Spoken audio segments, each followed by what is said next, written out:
I have a microphone. I'm like 15, and I just kept going and going.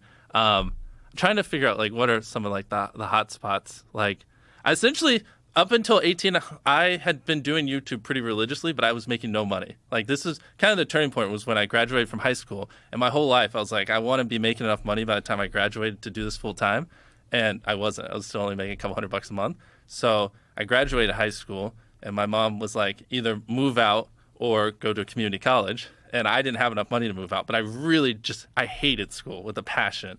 But she forced me to go to community college, and that was the worst thing ever. Like that made me hate life. Like borderline suicidal. I just can't stand like having to just sit there and listen to this dumb stuff and listen to some teacher read out a book. So what I did was I would act like I was going to community college, but I would just work on videos in my car and edit and stuff like that. I had straight zeros. And so now the clock had started because once my mom found out, I was screwed. Were you aware of that? Like, that you're running a risk? Yeah, exactly. Yeah. And so I would act like I was going to college that whole time, but I wasn't. And I didn't have enough money to move out. And that was kind of when I was just like 15 hours a day, all in. I was like, I'm fucked if this doesn't work.